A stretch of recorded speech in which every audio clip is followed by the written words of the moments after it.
Hello, ladies and gentlemen. Welcome to Testimonies. The last time we were talking about depression. It was a heartfelt one. It was triggered by someone I know close to me who went through something. And she's okay. If you prayed, thank you for your prayers. This last few weeks has been a little rough on me mentally. Going through things, family things, life things. It's been a little bit of struggle. But I've remained strong through my faith with God, and I still got all kinds of friends and family to depend on if I have issues. Which brings me to a kind of a bounce off segment to last week, because I know last one was a sad one, and I don't want people to gather that every time there's something to do with God, you do it because you're sad or you're broke and you have no other alternative, and that's what you do is you turn to God. That's not always the case. I know plenty of people who are with God right now in Christ, and they not with Him, they believe in Him, but they it's not their last decision, last wit to This testimony is going to be This testimony is going to be about people. I'm not cutting it out. These are me. I don't edit videos. I just give you all Joshua. So, when I talk about people, it's because I've been a fan of people my whole life. I didn't have a whole lot of friends, but I liked being around crowds. I did. But there got to be a point in my life that the depression kept me away from people. I was very outgoing, outspoken. I had a lot of smiles. I was smiling all the time. Life dragged me down and kind of put me in a depressive anxiety. I don't want to deal with people. I don't want to talk to people. I don't want to be around nobody state. Then also making myself feel alone. God had other plans. And I'm going to say this, and He's had other plans ever since I was born. I don't know if it's on everybody, and I believe it is. I really do. Everybody's got that chance. Ever since they're born, they got that chance to have God's love, because He's ready to give it to you. He's ready to accept you in His life as long as you accept Him in yours. So I was blessed, where a lot of people aren't, and that's the sad part. I don't brag or boast. I don't like it, but there were things in my life that were adjusted that I wouldn't be here today if it wasn't for the right people God put in my life. So let's start a little bit from the beginning. We're not going to do a whole family lineage line thing. I'm going to talk about some people that were major influences, and then I'm going to talk about some that were just minor influences. But all in all, I'm going to get the main point about people and my testimony with people. Everybody was born of a male and female, mom and dad.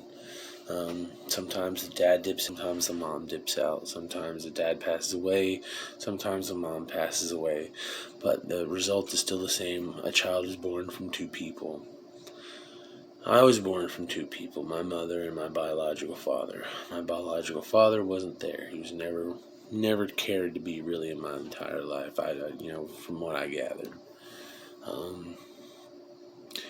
So my mother divorced him when I was 2, And 2 years later, she remarried to a man named Douglas Ashley. I called him Dad. That man, for 26 years of my life, taught me a lot. How to be a man, what it takes to do things in life, work ethic, so many things. He was a truck driver, so he wasn't around a whole lot, which is good in a way because he wasn't used to dealing with children. And he married my mom when she had 3 boys. So that in itself is already stressful because I'm a boy and I know I was a hell-raising little... Yeah, I wasn't the greatest kid. I was mean, annoying, getting in trouble, peeing all over things. That's disgusting. But yeah, I was a nasty little boy. I'm sorry, Ma. But, so I was blessed with a stepdad to come in and take over. He's like that Brad Paisley song, there's something about being the man he didn't have to be, it's a good song. I like it. So that was one person, like right out of the gate, who kind of was a big influence on my life, My mother, she taught me really just she opened my life to God because she forced us to go to church as a kid. I know it's weird hearing that you're forced to go to church, but I mean some families do it, and I thank her kind of because I wouldn't believe in God if she didn't start that. We went to this church called Airport Assembly of God, and it's in Oklahoma, and it's on 44th and I-44, and they've just been there forever, since I was born. They've changed names now. It's Trinity something. Triumph Family Worship is what it is, Triumph Family Worship. But anyways, when I was going there as a young kid, there was a pastor by the name of Pastor Stafford.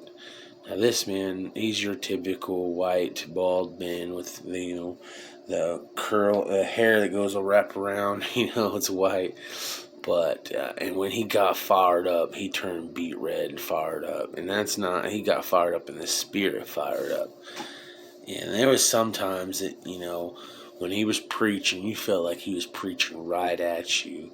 And I didn't feel that until I was like older. But when I was a kid, just watching him preach was amazing. And then there was this assistant, Sister LaDonna, who had an amazing voice. So much so I fell asleep when she was singing. But I mean, she had an amazing voice, enough to put you to sleep. It's good, not like the bad sense. Like, oh man, that's a soothing voice. But they were always, very caring towards me and my brothers while we were at church. They helped guide us down a better path. And while we're there, and we were acting hoodlumish sometimes, and they'd get on to us. They would. I had a couple Royal Rangers. That's the Christian Boy Scouts. I had a couple Royal Rangers leaders. This guy named Sam. He was really amazing. Taught me a couple cool knots. I got into some bush crafting. Kind of through him. Another guy named Doug Mears, who was married to my brother's mom. That's a whole nother story, but he made those kind of camping boxes, that fold up and stuff and have legs. He was very good at that. He also did smelting, so he smelted his own weights for fishing. But he was into a bad situation, and he helped talk to me and my brothers, and just give us some sound advice of, don't do this and don't do that. And there was just so many people, and that's just the adults, And all this as a kid, I'm collecting this information, I'm sticking in my head. I had 2 older brothers. one who was bad. He got into drugs and gangs, and yeah, I learned not to go that route because I didn't want to get in that kind of trouble. Then my other brother, Roy, he was very he was a violent kid, man. He was always fighting, always getting angry, always throwing things. I mean, he was beating me up a lot, and that's mostly because I was annoying. But there was times that I was just being me, and he didn't like that, so he fought me a lot. Oh man, there's so many people that just influence you. You know, you don't even think about it. Um, you're sitting there and you're eating something with your fork and you're holding it one way, and you're like, man, you're holding it different. You know, where'd you learn that? Oh, well, so and so is doing it. It feels more comfortable on my hand, and it's just some small little thing. But then you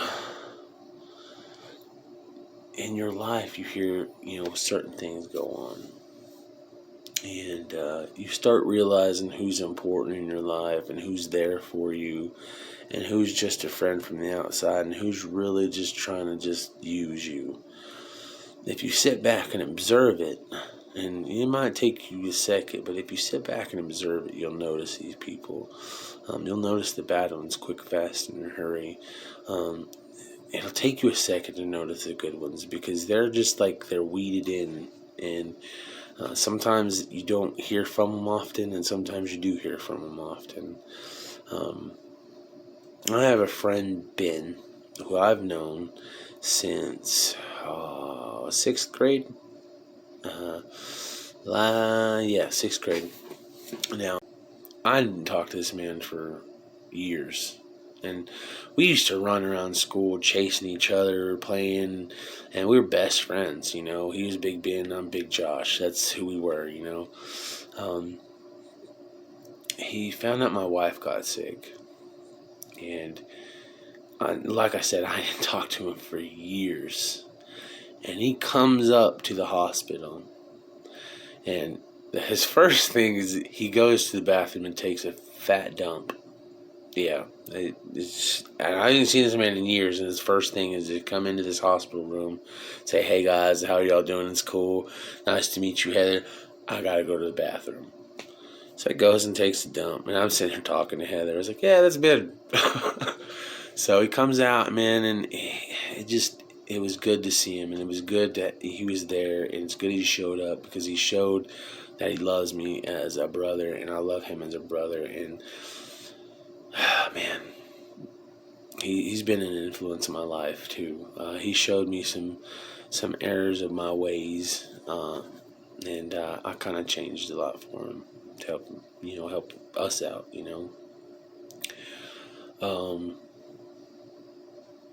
I want to skip to my Sam's Club days. Now, like I said, I was a very outgoing person. I love public. I love crowds. I kind of thrive off of because I'm a loud guy, and I'm goofy. This is a simple term for it. I'm goofy. So I went to apply for Sam's Club about a year after Heather passed away. Not even that. It was way less than that. It was actually September 2014, and she passed away in June. So, yeah. So I applied, and I'm trying to get the job for car guy. And so while I'm in this interview, like I said, God works in mysterious ways, and it's great. So I'm sitting in this interview, and I'm applying for a car guy for $7.25 an hour. I mean, I didn't have no job because I was taking care of her Heather for 4 years. So this is the first job. So I'm sitting in this interview with this girl named Natasha, and there was another lady in the room behind her. Her name was Rita, but I wasn't there talking to her. She wasn't my interviewer. Natasha was. Well, Rita was doing her work. So I'm doing this interview, and they're asking me about me and what how my life has been and stuff like that, and just getting a general sense of who I am. And so she starts telling me, I might be getting this job. Well, Rita pipes over. She goes, "How much do you know about cell phones?" And I was like, "Well, I really don't know much about cell phones, but I can learn because I like electronics. I know TVs very well, and cell phones not much different. Um, it's a power source, and you can watch stuff on it."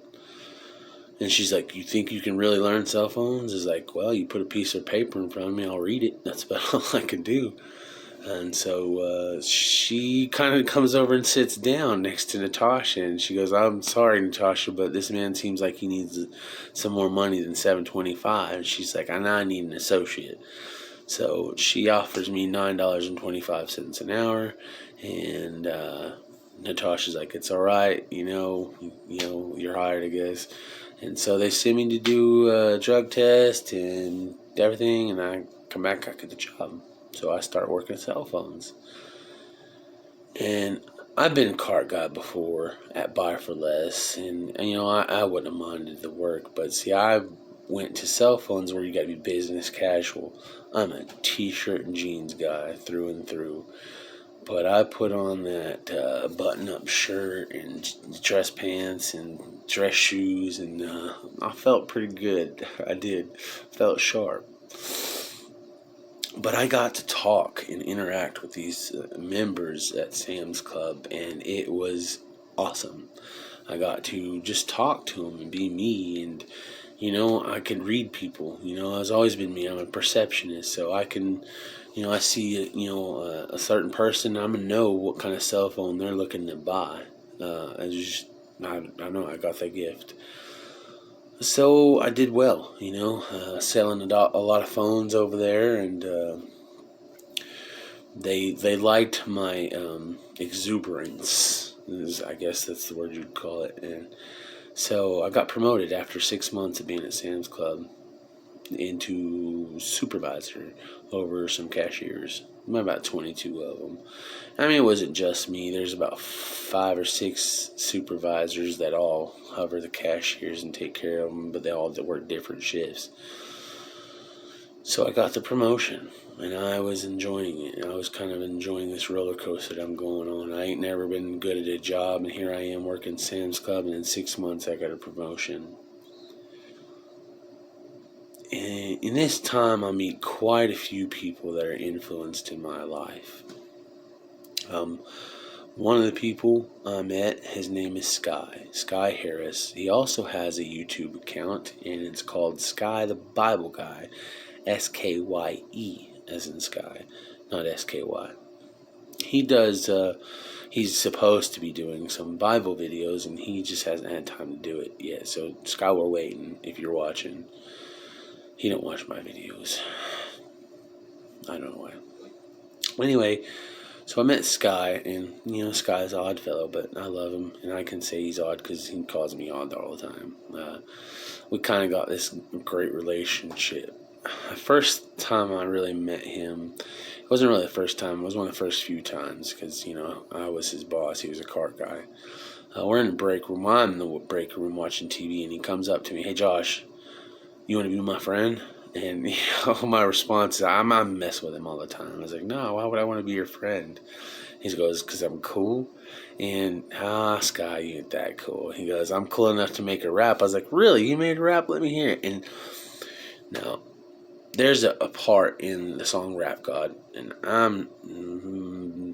Eminem's not my favorite. I mean, he's great. I'm giving him his talent, but, he has kind of sold himself to the devil, so that's a wrong thing. Anyway, Sky, at the time, was able to do a verse towards the end, I guess, where he goes fast. And I was like, "That's pretty good." And he goes, "Well, if you could rap my rap, then you can be my friend." And so he tells me this rap. He says it. He raps it. And I was like, "No, man, I can't do that." He goes, "All right, come on, try." And so I said the first word and the last word. I was like, "Look, I was so good that you couldn't even hear the entire verse. That's how good I was. So if we're friends, we're friends." And I walk away. And so, I mean, we hit it off. He laughed at me. He said, "That's not how it's supposed to be done. But, what is it?" He had questions about God. We got that close, and Stuff. I mean, I've read the Bible. I haven't read it all the way through. I've read parts off and on throughout my entire life. I've heard verses off and on throughout my entire life. So some things are there and some things ain't. But there, he had questions I couldn't answer. But my brother Roy had been kind of getting versed into the Bible because, well, I mean, he broke his back at Sears, and so I mean, all he could do was just hang out. And so that's what he did. He hung out and watched YouTube videos. Then he started studying the Bible, and then he got close with God. And so I was like, well, Roy's an odd fella. Sky's an odd fella. Maybe he can answer his questions. And so he did. And they hit it off. Sky, man, he's a good guy. He leads with his heart. He loves people too. He just has a hard way of articulating his words to people. But he's been a good influence in my life. When I was in some situations of the second suicide, he was there. He was with my brother Justin, my brother Roy, who were really preaching the story of Job to me. But at Sam's, I got to meet so many people that just helped me see life better. You know, that's where I met the girl from Texas. Anyway, so I just got into enjoying life at Sam's Club. And then, you know, the stuff about the suicide attempts, we've talked about this, that, you know, it kind of stemmed after the Texas girl broke up with me. And again, it's not her fault. It was just a product of the situation. And so I really had the time with people I saw, you know, who cared and who didn't.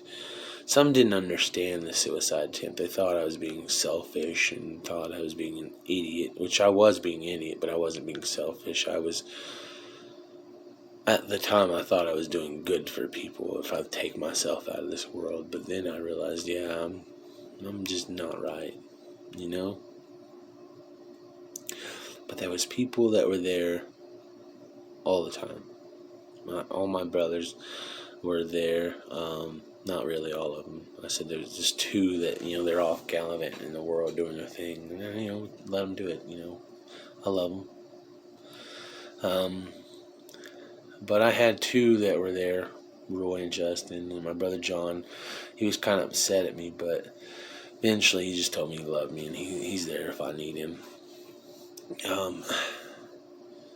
My mom, she's been there since day one. You know, I'm off in the head, and she has to deal with that. Man, I think about the people who were there when Heather passed away. I think about the people who were there when I tried to commit suicide both times. I think about the people there during my car wreck. I think about the people there during my tractor accident. You know, I got blessed. God put so many people in my life, and He knew how I see things. Because, I mean, He's God. He knows how everybody sees things. And He just knew what I needed when I needed it. Mentally, I let myself get taken over by depression because I didn't want to hear from the right people. I wanted to hear from, you know, when a girl from Texas broke up with me, I wanted to hear from her. I didn't want to hear from my brother. I didn't want to hear from my other brother or my friend. I wanted to hear from her. And so when I didn't hear from her, that's when it says you're worthless, you're POS and all the other good stuff.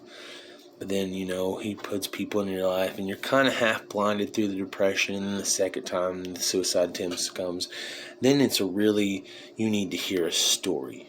It's not, you don't need to go to this suicide center. You need to hear a story first, and then you need to spend time with just you and God. And that's how it was.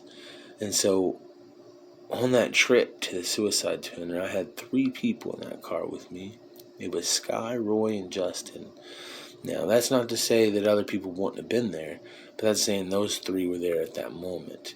My sister Tiffany was pushing me to go. My mom was pushing me to go.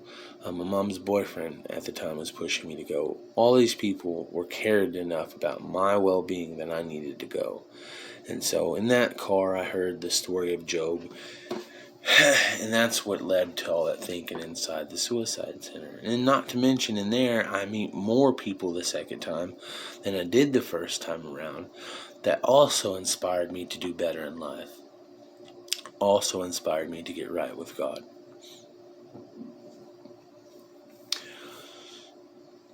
Depression doesn't go away. It's still there. It's still ever present because it's Satan. Satan's always going to be there. But God gives you, God gives you the right people to help out.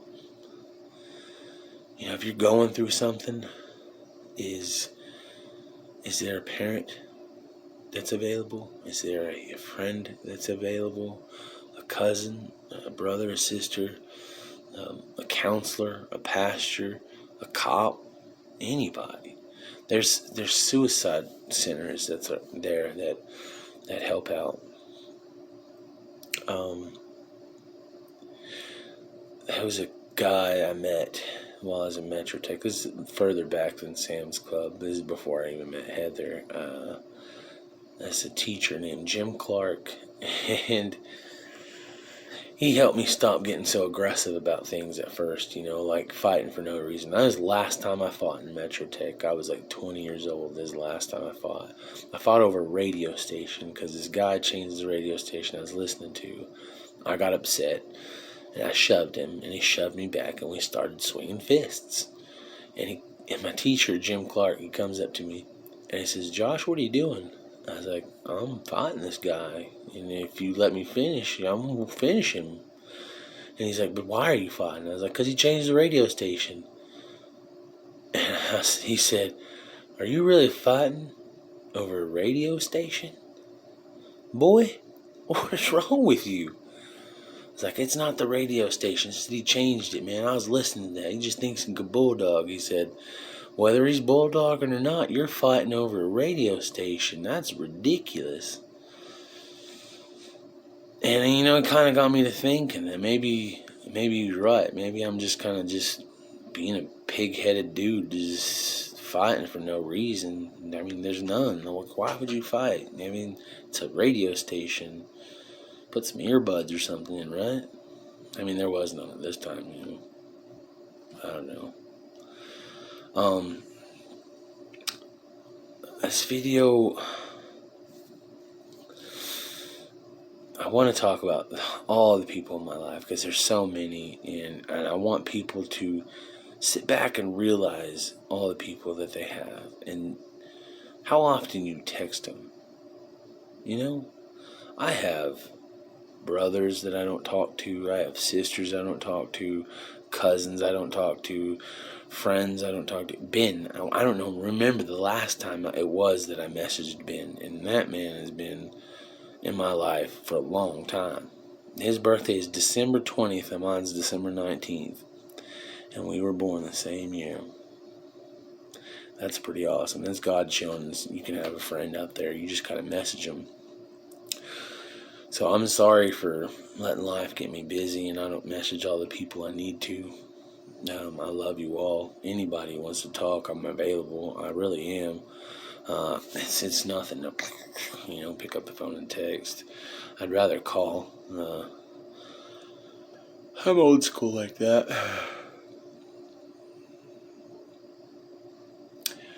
Heather was brought into my life and is taken out of my life. For the longest time, man, it was a long time. I was just not right with that one. I was blind.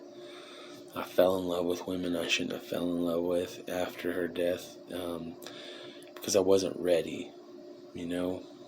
I was doing that person no justice and myself no justice.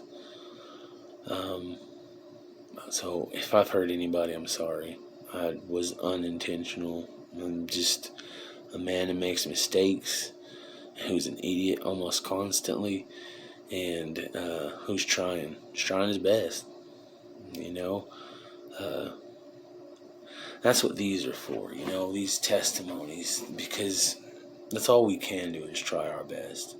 And that's what God sees. I mean, I feel He sees that. We are trying our best, because there was only one perfect, and that's Jesus Christ. And we'll never reach that standard, not till after we're washed of our sins, and that's when we passed away and He comes and takes us. Because, right now we're not washed because we sin all the time. Even if we repent and we try, there's still a chance we're going to sin. We're going to see something, say something, think something, do something. And that's why, man, when Jesus comes, it's going to be different. And then I hope I can reach more people than what I have. I've laxed my whole life about not reaching folks. And that kind of brings up that whole talent story in the Bible. I don't know if you've read that. I don't really know the whole. I've read it a couple times, but I can't remember the whole layout. But it's something about Jesus had 3 men, and He gave one man 1 talent, and another man a talent, and another man a talent, and 2 men have doubled or tripled it, and the 3rd man buried it, and he didn't produce anything. And He said, "I didn't know you were." Read it. I can't remember, and I'm really, really sorry. I wish I had Bible verses that just pops in my head, but it just doesn't happen like that. I'm meant for more of an emotional response about what I've experienced with God.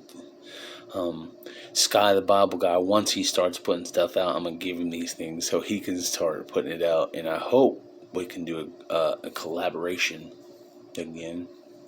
Or not again, but a collaboration period. If you or anyone has a suggestion of testimony that you want to hear about something in my life, or something that you've gone through that maybe I might have gone through, send me a message. We'll talk about it.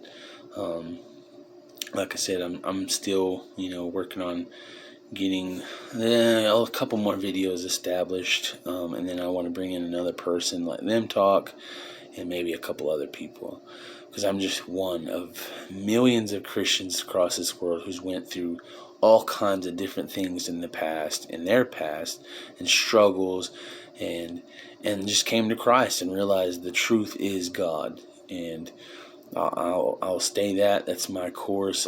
They can take my life. The government can. I'm not going to take no mark, that's for sure. I just love God, and I'm ready. I'm ready for Jesus to come back. And I want to bring as many people with me as possible. So please research. And I love you, and God bless.